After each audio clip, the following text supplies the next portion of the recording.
अस्सलाम वालेकुम एवरीवन। आज हम पढ़ते हैं आइंस के बारे में कि आइंस होते क्या हैं, ये कितनी तरह के होते हैं, इनको हम कैसे बनाते हैं, इनकी फिजिकल और केमिकल प्रॉपर्टीज में क्या डिफरेंस होता है, इनको नाम कैसे देते हैं, एसो इलेक्ट्रॉनिक स्पीशीज क्या होती हैं और मॉलिक्यूलर आइंस क्या होते हैं। तो फर्स्ट ऑफ ऑल देखते हैं आइन। कोई भी ऐसी स्पीशीज जिसके ऊपर पॉजिटिव या नेगेटिव चार्ज हो उसे हम क्या कहते हैं, आइंस कहते हैं। कोई भी ऐसी स्पीशीज जो पॉजिटिव या नेगेटिव क्या रखती है, चार्ज रखती है, उस स्पीशीज को हम आइन बोलते हैं। फॉर एग्जांपल सोडियम का आइन है, मैग्नीशियम का आइन है, एल्युमिनियम का आइन है, क्लोराइड आइन है, ऑक्साइड आइन है। ये सारे के सारे जो है ये आइंस कहलाते हैं। ऐसी चीज कोई भी स्पीशीज जिसके ऊपर पॉजिटिव या नेगेटिव चार्ज हो उसे हम क्या कहेंगे, आइन कहेंगे। अब ये आइन दो तरह के होते हैं। एक को नाम देते हैं कैटाइन, दूसरे को नाम देते हैं एनाइन। कैटाइन वो होते हैं जिनके ऊपर कौन सा चार्ज हो, पॉजिटिव चार्ज मौजूद। और जो हमारे पास एनाइन होते हैं जिनके ऊपर कौन सा चार्ज मौजूद हो, नेगेटिव चार्ज मौजूद हो, उसे हम क्या कहते हैं, एनाइंस। फॉर एग्जांपल ये एनाइन है, ऑक्सीजन के ऊपर -2 है, ये एनाइन है। नाइट्रोजन के ऊपर -3 है, ये एनाइन है। Li के ऊपर +1 है, ये कैटाइन है। कैल्शियम के ऊपर +2 है, ये कैटाइन है। एल्युमिनियम के ऊपर +3 है, पॉजिटिव चार्ज है, ये क्या है, कैटाइन है। हर वो चीज जिसके ऊपर पॉजिटिव चार्ज हो उसको हम कैटाइन बोलेंगे, जिसके ऊपर नेगेटिव चार्ज हो उसे हम क्या कहेंगे, एनाइन। सवाल ये पैदा होता है कि कैटाइन और एनाइन बनते कैसे हैं। इन चीजों को समझने के लिए फर्स्ट ऑफ ऑल हमें समझना होगा न्यूट्रल एटम के बारे में कि what is neutral atom. Neutral atom क्या होता है। ऐसा कोई भी एटम जिसके ऊपर कोई चार्ज मौजूद ना हो। तो एटम के अंदर तो चार्ज्ड पार्टिकल्स मौजूद है, इलेक्ट्रॉन मौजूद है, प्रोटॉन मौजूद है। तो फिर एटम न्यूट्रल कैसे होता है। कोई भी एटम जिसमें प्रोटॉन्स और इलेक्ट्रॉन की तादाद क्या हो, बराबर हो, उसे हम क्या कहते हैं, न्यूट्रल एटम कहते हैं। कैसे, फॉर एग्जांपल ये ऑक्सीजन है, ऑक्सीजन का एटॉमिक नंबर क्या होता है, 8। इसमें नंबर ऑफ प्रोटॉन जो है वो 8 होते हैं, नंबर ऑफ इलेक्ट्रॉन भी क्या होते हैं, 8 होते हैं। अब हमें पता है कि हर प्रोटॉन के ऊपर जो रिलेटिव चार्ज होता है वो +1 होता है, और हर इलेक्ट्रॉन के ऊपर जो नेगेटिव चार्ज होता है वो क्या होता है, हर प्रोटॉन के ऊपर +1 होता है, और हर इलेक्ट्रॉन के ऊपर कौन सा चार्ज होता है, -1 होता है। तो इसमें 8 प्रोटॉन है, तो पॉजिटिव चार्ज क्या होंगे, 8, नेगेटिव चार्ज भी क्या होंगे, 8। सम करेंगे तो क्या आ जाएगा, 0। तो हम 0 लिख देंगे, ये न्यूट्रल एटम होगा।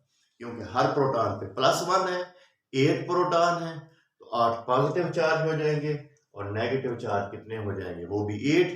क्योंकि हर इलेक्ट्रॉन पे -1 होता है, 8 इलेक्ट्रॉन है तो -8 हो जाएगा। सम करेंगे तो क्या आएगा, 0। अब हम क्या करते हैं, इनमें से एक इलेक्ट्रॉन निकाल देते हैं। जो ही हम एक इलेक्ट्रॉन निकाल देंगे, प्रोटॉन तो 8 रहेंगे, लेकिन इलेक्ट्रॉन क्या हो जाएंगे, 7 हो जाएंगे। अब पॉजिटिव चार्ज तो वही 8 रहे, लेकिन एक नेगेटिव चार्ज पार्टिकल क्या हो गया, कम हो गया है। तो ओवरऑल एक नेगेटिव चार्ज क्या हो गया, कम हो गया है। तो रिजल्ट क्या निकलेगा, नेगेटिव चार्ज क्या होंगे, 7। जब इन दोनों का क्या करेंगे, सम करेंगे, तो आंसर आएगा +1। इसी तरीके से हम क्या करते हैं, एक इलेक्ट्रॉन और निकाल देते हैं। अब प्रोटॉन तो वही 8 रहे, लेकिन इलेक्ट्रॉन कितने हो गए हैं, 6। पॉजिटिव चार्ज तो वही 8 है, लेकिन नेगेटिव चार्ज पार्टिकल एक और कम हो गया, वो कितने हो गए हैं, 6 हो गए हैं। आंसर क्या आएगा, +2। इनको अगर हम क्या करेंगे, सम करेंगे तो आंसर क्या आएगा +2, तो इसके ऊपर हम क्या लिख देंगे +2। इसी तरीके से अगर इस न्यूट्रल एटम के अंदर हम एक इलेक्ट्रॉन जोड़ देते हैं, ऐड कर देते हैं, तो प्रोटॉन कितने हैं इसके अंदर 8, इलेक्ट्रॉन कितने हो गए हैं 9। अब पॉजिटिव जो चार्ज है वो तो 8 रहेंगे, लेकिन एक इलेक्ट्रॉन में इजाफा हो गया, एक नेगेटिव चार्ज पार्टिकल्स में क्या हो रहा है, क्या हो गया है, इजाफा हो गया, तो वो क्या हो गए हैं 9। सम करेंगे तो आंसर क्या आएगा हमारे पास -1, तो यहाँ पे हम क्या लिख देंगे -1। हम क्या करते हैं कि इसके अंदर एक इलेक्ट्रॉन और ऐड कर देते, तो प्रोटॉन तो हुई 8 है, लेकिन इलेक्ट्रॉन क्या हो गए हैं 10। पॉजिटिव चार्ज तो 8 है, लेकिन नेगेटिव चार्ज क्या हो गए 10। सम करेंगे तो आंसर क्या आएगा -2, तो हम यहाँ पे क्या लिख लेंगे -2। तो किस नतीजे पे पहुंचे कि कैटाइन कैसे बनता है और एनाइन कैसे बनता है, यानी कि इनके ऊपर पॉजिटिव चार्ज कैसे आया, इनके ऊपर नेगेटिव चार्ज कैसे आया। देखें कि जब किसी न्यूट्रल एटम से हमने एक या एक से ज्यादा इलेक्ट्रॉन्स की क्या कर दी, रिमूवल कर दी, इलेक्ट्रॉनों को क्या कर दिया, रिमूव कर दिया, तो क्या बन गया हमारे पास कैटाइन। अगर न्यूट्रल एटम के अंदर हमने इलेक्ट्रॉन्स की क्या कर दी, एडिशन कर दी, एक या एक से ज्यादा इलेक्ट्रॉनों को क्या कर दिया, ऐड कर दिया, तो हमारे पास क्या बन गया नेगेटिव आयन। यानी कि formation of cation by the removal of electron होगी फ्रॉम न्यूट्रल एटम, और जो फॉर्मेशन ऑफ एनाइन है वो होगी addition of electron in a neutral atom. किसी न्यूट्रल एटम के अंदर एक इलेक्ट्रॉन ऐड कर देंगे तो हमारे पास क्या बनेगा, एनाइन बनेगा। अगर उसमें से इलेक्ट्रॉन निकाल देंगे तो क्या बनेगा, कैटाइन। एक और बात जो हमारी ऑब्जर्वेशन में आ रही है वो क्या है, अब इस न्यूट्रल एटम में देखें प्रोटॉनों और इलेक्ट्रॉनों की तादाद आपस में क्या है, बराबर है। जब आप किसी कैटाइन में देखते हैं तो इसमें प्रोटॉन 8 है, इलेक्ट्रॉन 7 है, इसमें देखें तो प्रोटॉन 8 है, इलेक्ट्रॉन क्या है 6। यानी कि कैटाइन के अंदर प्रोटॉन हमेशा ज्यादा होंगे, इलेक्ट्रॉन कम होंगे। अगर हम एनाइन में देखें तो इसमें प्रोटॉन क्या है 8, इलेक्ट्रॉन क्या है 9। इस एनाइन में देखें तो प्रोटॉन 8 है, इलेक्ट्रॉन के हैं 10 है, यानी कि प्रोटॉन कम होंगे, इलेक्ट्रॉन क्या होंगे ज्यादा होंगे। कैटाइन के अंदर प्रोटॉन्स की तादाद ज्यादा होती है, इलेक्ट्रॉन की तादाद कम होती है, और कोई भी एनाइन होगा उसमें नेगेटिव अपना इलेक्ट्रॉन्स क्या होंगे ज्यादा होंगे, प्रोटॉन क्या होंगे कम होंगे। अब अगर हम इनकी एनर्जी के हवाले से बात करते हैं कि कौन सा प्रोसेस एंडोथर्मिक होगा, फॉर्मेशन ऑफ एनाइन एंडोथर्मिक होगी या एक्सोथर्मिक होगी, फॉर्मेशन ऑफ कैटाइन एंडोथर्मिक होगी या एक्सोथर्मिक होगी। देखिए कोई भी एटम हो उसका जो न्यूक्लियस है उसके इर्द गिर्द क्या होते हैं, इलेक्ट्रॉन्स होते हैं, और इलेक्ट्रॉन्स के दरमियान एक strong electrostatic force of attraction. अगर ये न्यूट्रल एटम है, इसमें प्रोटॉन और इलेक्ट्रॉन की तादाद क्या है, बराबर है, और इसको हम कैटाइन में चेंज करना चाहते हैं तो हमें ये इलेक्ट्रॉन निकालना होगा और इसको बहुत दूर भेजना होगा। तो इस इलेक्ट्रॉन और न्यूक्लियस के दरमियान एक स्ट्रॉन्ग फोर्स ऑफ अट्रैक्शन है। इस फोर्स ऑफ अट्रैक्शन को क्या करना पड़ेगा, हमें तोड़ना पड़ेगा। तो उसको तोड़ने के लिए हमें एनर्जी की क्या होगी, जरूरत होगी। तो जहां पे एनर्जी की क्या हो, जरूरत हो, वो कौन सा प्रोसेस होता है, एंडोथर्मिक प्रोसेस होता है। इसका मतलब है जो फॉर्मेशन ऑफ कैटाइन है ये कौन सा प्रोसेस होगा, endothermic process. Formation of cation is endothermic process. इसी तरीके से अगर हम क्या करते हैं, एक इलेक्ट्रॉन क्या करते हैं, ऐड करते हैं। अगर हम एक इलेक्ट्रॉन उसमें क्या करते हैं, ऐड करते हैं, उसको यूनी नेगेटिव आयन क्या करते हैं, बनाते हैं, तो न्यूक्लियस और इलेक्ट्रॉन के दरमियान फोर्स ऑफ अट्रैक्शन एस्टेब्लिश होगी, जिसके नतीजे में हीट क्या होगी, खारिज होगी। तो formation of uni negative ion क्या होगा, एक्सोथर्मिक प्रोसेस। क्या होगा, एक्सोथर्मिक प्रोसेस होगा। ऐसा प्रोसेस होगा जिसमें एनर्जी क्या होगी, खारिज होगी। उसके बाद है इनके साइज की बात करते हैं। याद रहे कि जो कैटाइन है इसका साइज अपने पेरेंट एटम से, ऐसा एटम जिससे अपने पेरेंट्स एटम से क्या होगा, छोटा होगा। यानी कि सोडियम का आयन अपने एटम से क्या होगा, छोटा होगा, जहां से वो पैदा हो। इसी तरीके से मैग्नीशियम का आयन अपने ही एटम से, मैग्नीशियम से क्या होगा, छोटा होगा। अगर हम इनकी बात करें तो O+2 इसका साइज छोटा होगा O+1 से, इसका साइज छोटा होगा किससे, ऑक्सीजन से। इसकी वजह क्या है कि जब हम इलेक्ट्रॉन क्या करते हैं, रिमूव करते हैं, जब हम इलेक्ट्रॉन क्या कर देंगे, रिमूव कर देंगे, तो जो Z इफेक्टिव है वो रिमेनिंग इलेक्ट्रॉन पे ज्यादा पावरफुल हो जाएगा, ज्यादा उनको मजबूती से अपनी तरफ क्या करेगा, अट्रैक्ट करेगा। यानी कि जब इसे एक इलेक्ट्रॉन निकालेंगे तो जो न्यूक्लियस का इफेक्ट यहाँ पे आ रहा है वो ज्यादा पावरफुल हो जाएगा, इन रिमेनिंग इलेक्ट्रॉन को मजबूती से खींचेगा, जिसकी वजह से साइज क्या कर जाएगा, श्रिंक कर जाएगा, कम हो जाएगा। अगर हम एनाइन की बात करें तो एनाइन का जो साइज है वो अपने एटम से क्या होगा, अपने न्यूट्रल एटम से बड़ा होगा। यानी कि क्लोराइड आयन का साइज बड़ा होगा क्लोरीन के एटम से। ऑक्साइड आयन जो है -2, इसका साइज बड़ा होगा O-1 से, इसका साइज बड़ा होगा किससे, ऑक्सीजन के एटम से।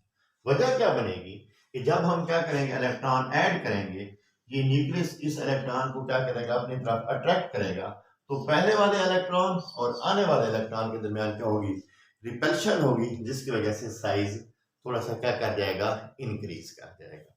उसके बाद आ जाती हैं इनकी physical and chemical properties, sorry chemical properties. याद रहे कि कैटाइन की जो केमिकल प्रॉपर्टीज हैं, केमिकल प्रॉपर्टीज ऑफ कैटाइन, ये टोटली डिफरेंट होंगी। किससे, केमिकल प्रॉपर्टीज ऑफ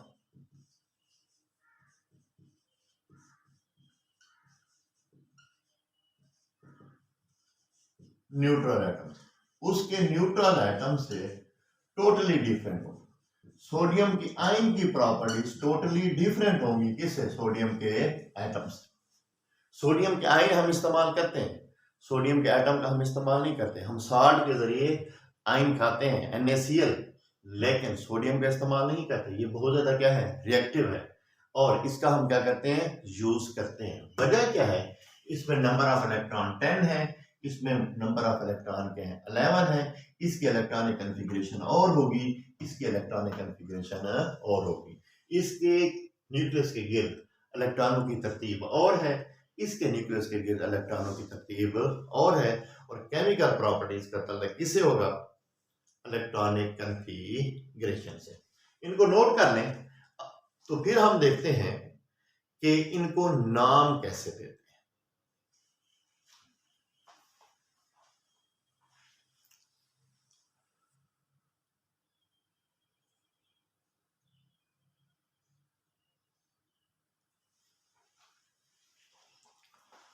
चलिए अब हम ये देखते हैं कि इन कैटाइंस और एनाइंस को नाम कैसे दिया जाता है।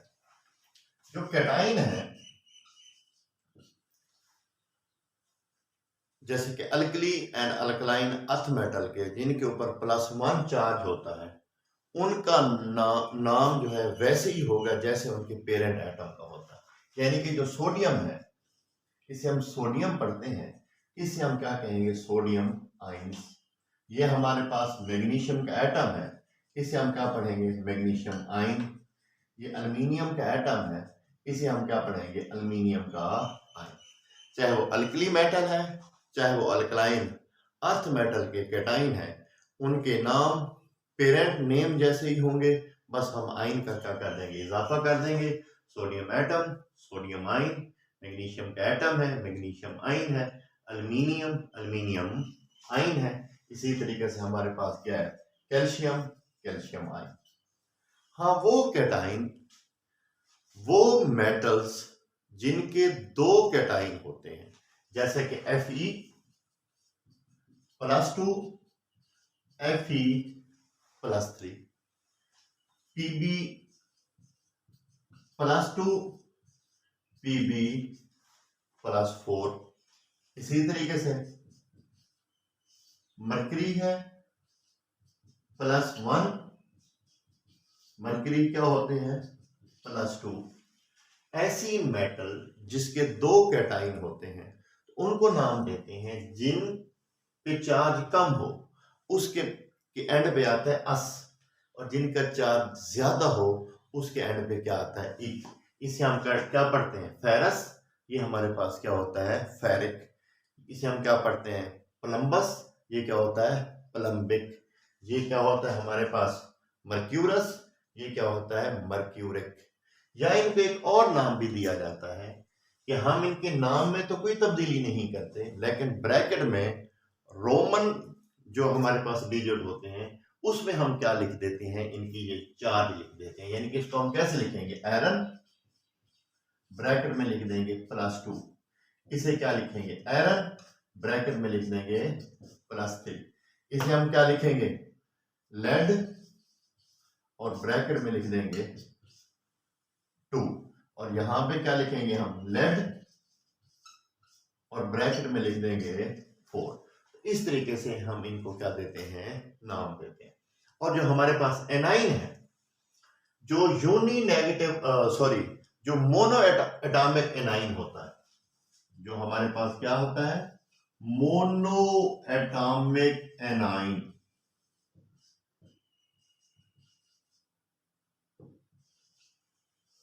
जिसपे एक एटम मौजूद हो।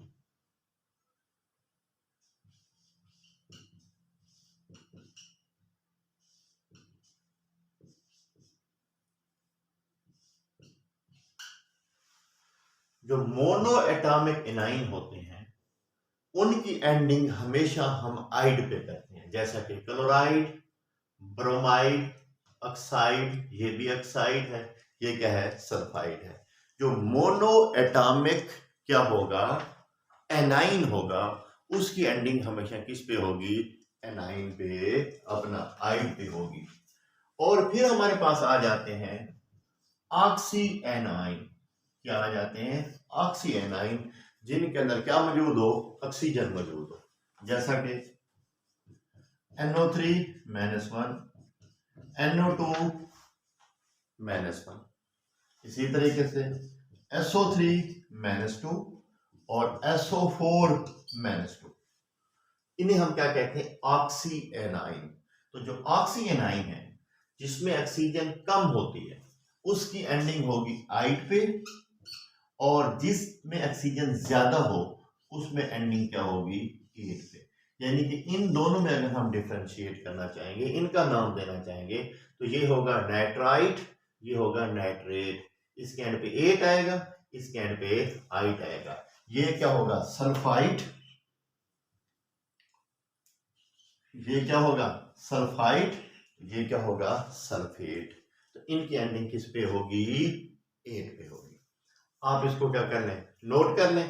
फिर हम पढ़ते हैं कि मॉलिक्यूलर आयंस क्या होते हैं और वो कैसे बनते हैं, और एसो इलेक्ट्रॉनिक स्पीशीज क्या होती है।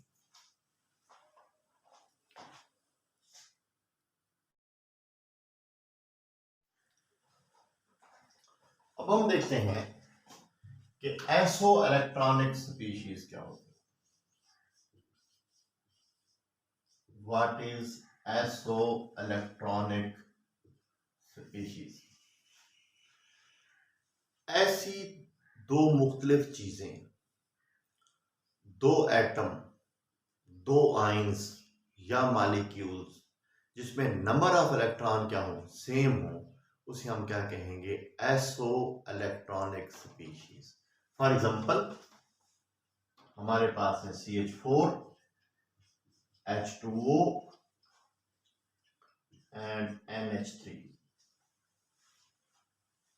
अब कार्बन है, इसका एटॉमिक नंबर 6 होता है, 6 इलेक्ट्रॉन होंगे। हाइड्रोजन में 1 इलेक्ट्रॉन होता है, 4 हाइड्रोजन है तो 4 हो जाएंगे, तो ये क्या हो जाएगा 10। इसी तरीके ऑक्सीजन का एटॉमिक नंबर 8 होता है, उसमें 8 इलेक्ट्रॉन होंगे। हर हाइड्रोजन में 1 होता है, 2 है तो क्या हो जाएगा 10। नाइट्रोजन के अंदर कितने इलेक्ट्रॉन होते हैं 7। हर हाइड्रोजन के अंदर क्या होता है 1, तो 3 हाइड्रोजन है तो टोटल इलेक्ट्रॉन इसमें भी क्या हो जाएंगे 10। तो ये आपस में क्या है एसो इलेक्ट्रॉनिक क्या है स्पीशीज। इसी तरीके से हमारे पास क्लोराइड का एटम हो गया, S-2 हो गया, एंड आर्गन का एटम हो गया। ये भी क्या है आपस में एसो इलेक्ट्रॉनिक है। इसका एटॉमिक नंबर 17 है, इलेक्ट्रॉन क्या होंगे 7, एक -1 आगे, 1 इलेक्ट्रॉन और ऐड कर देंगे तो क्या हो जाएंगे टोटल 18 इलेक्ट्रॉन। इसका एटॉमिक नंबर क्या होता है 16, तो 16 इलेक्ट्रॉन होंगे। -2, 2 इलेक्ट्रॉन और हमने ऐड करने हैं तो क्या हो जाएंगे 18। इसका एटॉमिक नंबर 18 होता है तो 18 ही क्या होंगे इलेक्ट्रॉन होंगे। तो ये आपस में क्या है एसो इलेक्ट्रॉनिक स्पीशीज। इसी तरीके से हमारे पास क्या है सोडियम का आयन है, मैग्नीशियम का आयन है, और जो अल्मीनियम का आयन है, ये आपस में क्या होते हैं एसो इलेक्ट्रॉनिक इन नेचर है। इसका एटॉमिक नंबर 11 होता है, 11 इलेक्ट्रॉन होंगे, +1 आगे 1 इलेक्ट्रॉन निकाल दें, इसका एटॉमिक नंबर 12 है। इसमें 12 क्या होंगे इलेक्ट्रॉन होंगे। अब इसमें से 2 इलेक्ट्रॉन निकाल देंगे तो क्या आ जाएगी +2। अल्मीनियम में कितने इलेक्ट्रॉन होते हैं 13 इलेक्ट्रॉन होते हैं, एटॉमिक नंबर 13 होता है। 3 इलेक्ट्रॉन निकाल दें तो क्या हो जाएगा +3। इसमें कितने इलेक्ट्रॉन बच जाएंगे 10, इसमें भी क्या होंगे 10, इसमें भी क्या होंगे 10। तो ये भी आपस में क्या है एसो इलेक्ट्रॉनिक इन नेचर है। अगर यहाँ पे ये मैं क्या CH4 तो ये भी इनके साथ क्या है एसो इलेक्ट्रॉनिक इन नेचर है। वाटर भी क्या हो जाएगा एसो इलेक्ट्रॉनिक इन नेचर हो जाएगा। अमोनिया भी इनके साथ क्या हो जाएगा एसो इलेक्ट्रॉनिक इन नेचर हो जाएगा। इसमें भी 10, इसमें भी 10, इसमें भी 10। जितनी भी स्पीशीज मैंने लिखी है इसके अंदर 10 इलेक्ट्रॉन होंगे तो ये क्या हो जाएंगी एसो इलेक्ट्रॉनिक इन नेचर।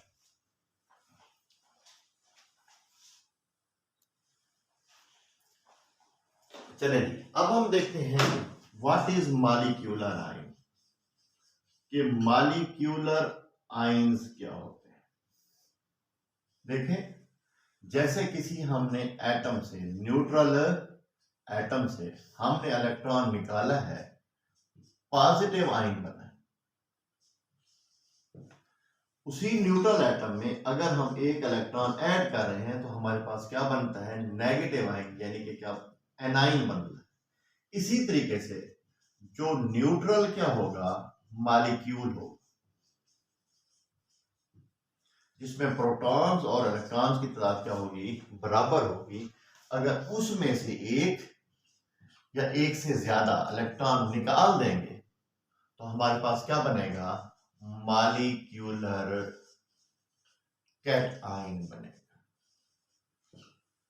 अगर उस न्यूट्रल एटम के अंदर हम एक या एक से ज्यादा इलेक्ट्रॉन क्या कर देंगे ऐड कर देंगे, यहाँ पे हमने क्या करनी है रिमूवल करनी है, यहाँ पे ऐड कर देंगे तो हमारे पास क्या बनेगा मॉलिक्यूलर एनाइन।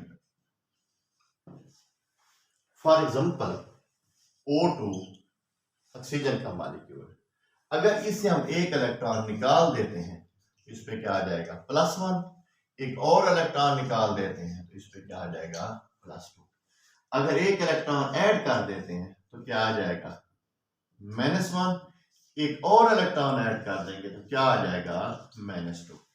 किसी भी न्यूट्रल मॉलिक्यूल के अंदर जिसमें नंबर ऑफ प्रोटॉन और इलेक्ट्रॉन बराबर हैं, एक एक इलेक्ट्रॉन निकाल देंगे तो क्या आ जाएगा +1 आ जाएगा, दूसरा इलेक्ट्रॉन निकाल देंगे तो +2 आ जाएगा। इसमें अगर एक इलेक्ट्रॉन ऐड कर देंगे तो क्या आ जाएगा -1, इसमें एक और इलेक्ट्रॉन ऐड कर देंगे तो क्या आ जाएगा -2। तो इसे हम क्या कहेंगे मॉलिक्यूलर कैटाइन, और इसे हम क्या कहेंगे मॉलिक्यूलर एनाइन। तो मॉलिक्यूलर कैटाइन की तादाद नेचर के अंदर क्या होती है बहुत ज्यादा है as compare to molecular anion के, ठीक है। और एक और वो होते हैं जिनको हम मॉलिक्यूलर कैटाइन का लफ्ज उनके लिए इस्तेमाल नहीं करते, मालिक्यूलर एनाइन का लफ्ज हम इस्तेमाल नहीं करते। जैसा कि NH4 पॉजिटिव, इसे हम मालिक्यूलर कैटाइन नहीं कहते। H3O पॉजिटिव, ये मालिक्यूलर कैटाइन नहीं है। CH3O, ये मालिक्यूलर OH, और इसके ऊपर क्या लिख देते हैं प्लस, ये हमारे पास मालिक्यूलर कैटाइन नहीं है। इसी तरीके से ये हमारे पास मालिक्यूलर एनाइन नहीं है। डाइक्रोमेट आयन, ये मालिक्यूलर एनाइन नहीं है, ठीक है। इसी तरीके से हमारे पास ये जो है क्लोराइड आयन CO3-2, ये हमारे पास मालिक्यूलर एनाइन नहीं है। मालिक्यूलर कैटाइन का लफ्ज और मालिक्यूलर एनाइन का लफ्ज हम उनके लिए इस्तेमाल करेंगे जिसके नेचर के अंदर मालिक्यूल मौजूद हों और उनमें से हम इलेक्ट्रॉन निकाल दें या इलेक्ट्रॉन क्या करते हैं, ऐड कर दें। इनके मालिक्यूल, नेचुरली मालिक्यूल मौजूद नहीं होता। किसी भी बुक के अंदर हमने NH4 नहीं पढ़ा होगा, यानी कि इसका मालिक्यूल एग्जिस्ट नहीं करता। अगर इसका मालिक्यूल एग्जिस्ट करता होता, इसे हम एक इलेक्ट्रॉन निकालते तो ये तो फिर molecular A9, sorry molecular cation इसे कहते। लेकिन क्योंकि इसका मालिक्यूल है ही नहीं, तो इसके लिए हम मालिक्यूलर कैटाइन का लफ्ज इस्तेमाल नहीं करेंगे। इसी तरीके से H3O कोई मालिक्यूल नहीं है, इसको तो हम बनाते हैं, ठीक है। कैसे कि हम वाटर के अंदर हम क्या डालते हैं, हाइड्रोजन का आयन, इसे डाल दें तो ये क्या बन जाता है, हाइड्रोनियम आयन बन जाता है। तो ये जो हाइड्रोनियम आयन है, ये हमारे पास group of atom carry the positive charge, हम इसे कह देंगे कि ऐसा एटमों का ग्रुप है जिसके ऊपर पॉजिटिव चार्ज है। लेकिन मालिक्यूलर कैटाइन का लफ्ज नहीं बोलेंगे। मालिक्यूलर कैटाइन का लफ्ज सिर्फ उनके लिए बोलेंगे जिनके नेचुरली मालिक्यूल मौजूद हो और उनमें से हम इलेक्ट्रॉन निकाल दें तो मालिक्यूलर कैटाइन, अगर उनमें इलेक्ट्रॉन डाल दें तो क्या कहेंगे, मालिक्यूलर एनाइन। इन्हें हम कहेंगे group of atom carry the positive charge, इन्हें हम कहेंगे group of atom carry the negative charge. और नेचुरली वो जिनको हम कहते हैं group of atom carry the negative charge, इनकी तादाद ज्यादा है बनिस्बत किसके, group of atom carry the positive charge. और इधर मालिक्यूलर कैटाइन की तादाद ज्यादा है बनिस्बत मालिक्यूलर एनाइन के। इन सारी चीजों को क्या कर लें, नोट कर लें।